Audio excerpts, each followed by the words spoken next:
Well, hello kids. This is your old Uncle Billy. It's Uncle Creepy, and he's going to read to you from his book, Punk, which, weirdly enough, is that the cover of the book is the exact same size as my actual face. So it's a little weird. I didn't plan it that way.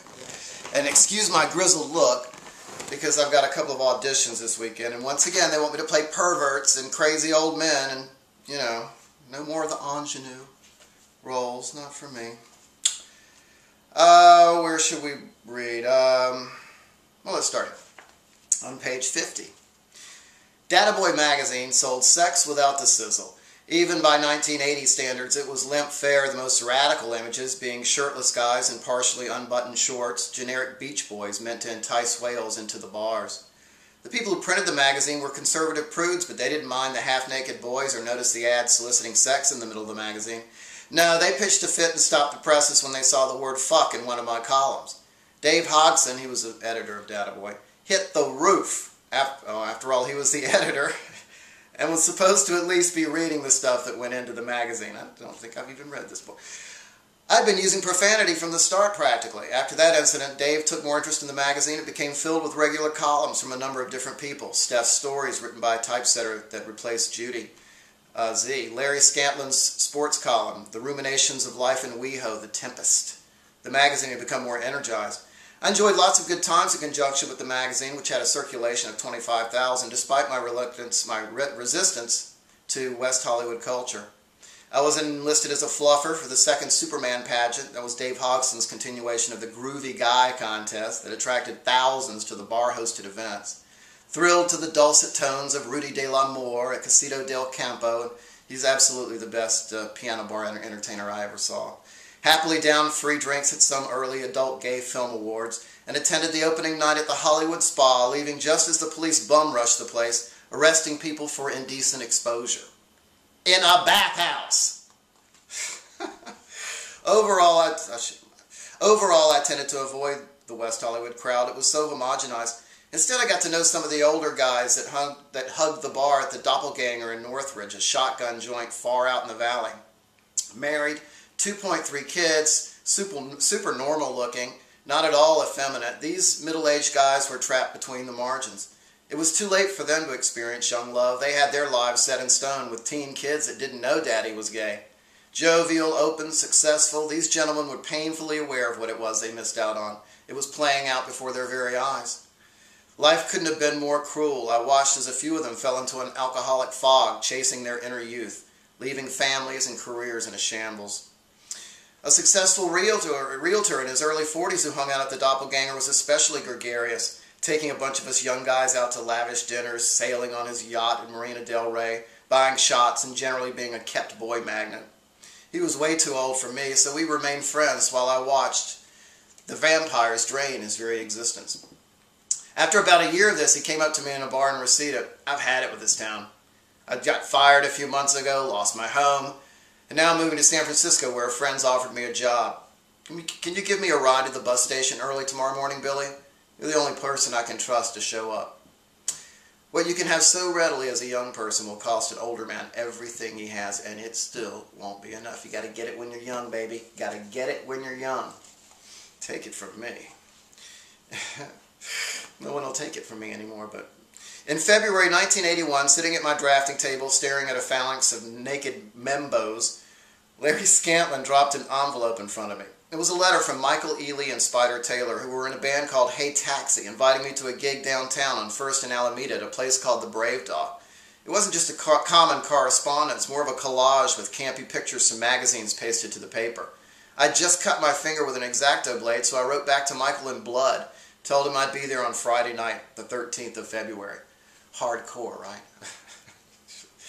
What I learned later but never fully absorbed at the time was that Michael Spider and bandmates Marco and John Tagliavia were openly gay in an environment where that was decidedly uncool. A scene where raw-nerve punk musicians were defining an art rock scene pillared by performance spaces that came and went in the blink of an eye.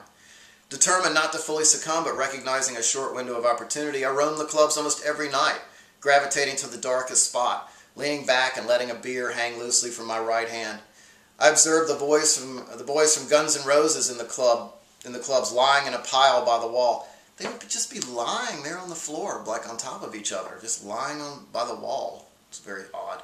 Ate late night breakfast at Duke's coffee shop after a show at the Roxy or the Whiskey. Watched Edward Culver on the sidelines taking photos. Talked at the Brave Dog with Rod Pera, who played young Kwai Chang Caine on Kung Fu and Grasshopper. He was studying acting and directing with Stella Adler at the time. And I tolerated the greasy eats at the Rock and Roll Denny's on Sunset in Hollywood. I'd always had a good job, so money was rarely an issue the way it was for just about everybody else orbiting the underground. You know what they say, a fool and his money are soon partying. The Hong Kong Cathay was a favorite destination in 1981, an intimate space to experience hardcore, and the egg rolls were not bad. The Hong Kong was a Chinese restaurant that began booking bands in June of 1979 after seeing the crowds down the street that another Chinese eatery turned punk venue, Madame Wong's East, was attracting. Michael and Spider were my entree into this East Side landscape. I couldn't have been more out of my element, and I couldn't have been more amazed. The One Way, the sleaziest bar in Los Angeles, well, now that I think about it, the Gauntlet was worse, hosted some twisted theoretical parties where I had the most confounding conversation with egg lady Edie Massey the night she performed as Edie and the Eggs. The love directed towards her from that audience, high on everything known to man, was nothing short of amazing. She was such a wide-eyed innocent, charming everyone she came in contact with, no matter how jaded they might be. It was no wonder she moved from Baltimore to L.A. shortly after, opening a second-hand shop in Venice where she had broken dolls' heads and other random junk on display. At the same theoretical show, I fell head over heels in love as I watched a beautiful punkish boy sing the most enthralling folk songs, only to find out he was lesbian folk singer Frank.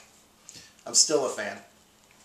There was an abandoned church downtown that punks converted into a bacchanal, inverting the crosses, lofting in the chapel, and vomiting into the baptismal font.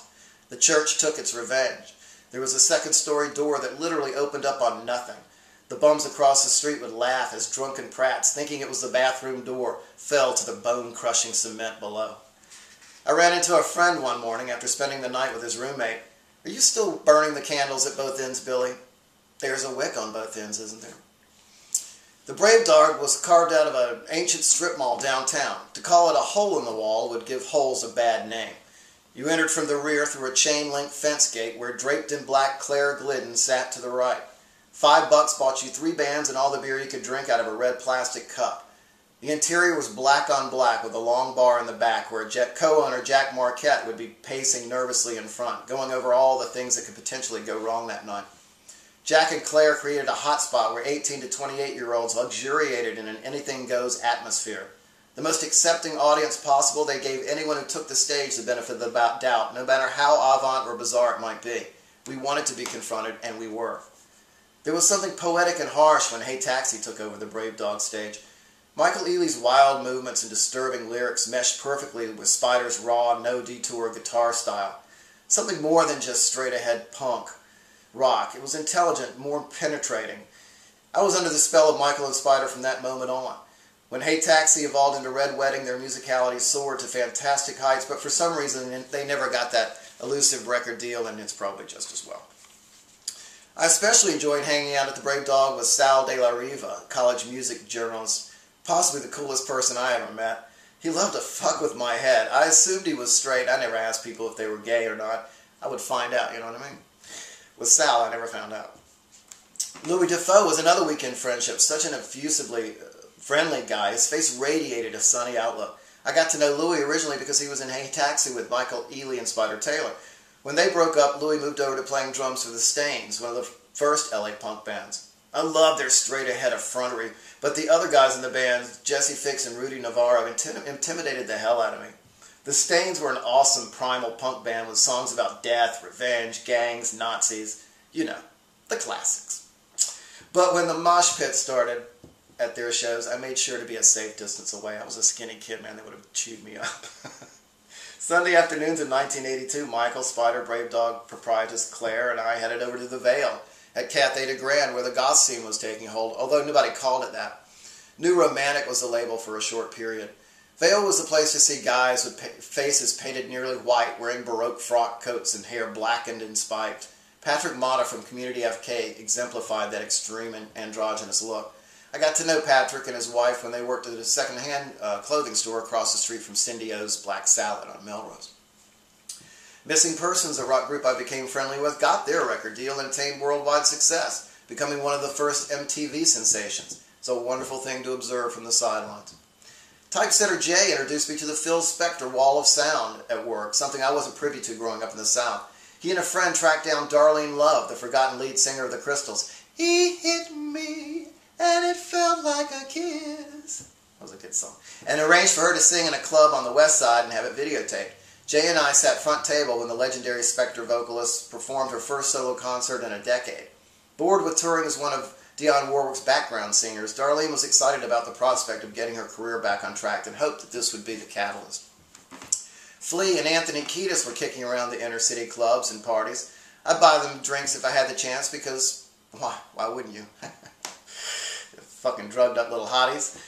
They showed up at the plant in Studio City in July of 1983 in the middle of Red Wedding set. Broke, as usual. Hey Billy, will you buy us a drink? I'll pay you back. Sure, Flea. I have a tab open. Go ahead. Of course, they ordered the most expensive thing they could, the bums, and they never did pay me back, not that I expected them to. While Spider was on stage burning through a solo, they both commented on what an awesome guitar player he was. I think that was the extent of the only conversation I ever had with those guys, but we were in the valley outside the downtown comfort zone. They had come that night with the intention of performing something but brought no instruments. After Red Wedding finished, one of them asked if they could use the band's setup. Don't ask me, ask Spider. When it came time to do their impromptu bit, Anthony and Flea thrashed around on the stage like hillbillies on moonshine and then bolted out the front door.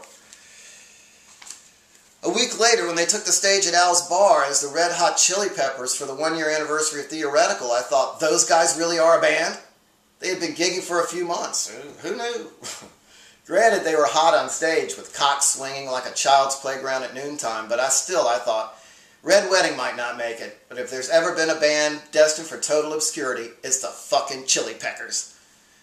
Data Boy was the go-to printer for Hollywood indie rock bands, situated as it was just a few blocks from the Starwood in close proximity to the Sunset Strip. It wasn't uncommon to see impossibly skinny Vince Neil or Nikki Sixx strutting towards the building to pick up posters for their band London and then later Motley Crue. The sight of those two peacocking down Santa Monica Boulevard in spandex and black high-heel boots, chemically damaged hair flowing in the breeze, always set brake lights to burning. It was a flyer culture. Telephone poles or critical message boards for bands, littered with hand-drawn flyers for that weekend's shows. A legion of metallurgical Don Drapers flowed in and out of Data Boy to have copies made, or for those who could afford $30 like Motley Crue, typesetting and paste ups. The most clever and tenacious campaign stuck with me. The Nobodies' crudely iconic silhouette graphics. The Toasters' playful cartoonishness. Kilroy was here. Raymond Pettibone and Gary Panter's surrealistic scribblings. Have a beer with fear. With metal fastens covering the surface to a height of 8 feet, the city finally passed a law to stop the paper proliferation out of the fear. Why do I use these big words? Finally passed a law to stop the paper proliferation out of fear the wooden beams would collapse under a constant barrage of staple guns. Two of our favorite clients owned a publishing house that we provided typesetting. Now, I'm not going to get into this next story. Forget that. Children, it's bedtime, and I'm sure I bored you to sleep already. So just take it from me. Get the book with my face on it. Used to be my face. Called Punk by Billy Ingrams. Now on sale Amazon and in bookstores everywhere. Love ya.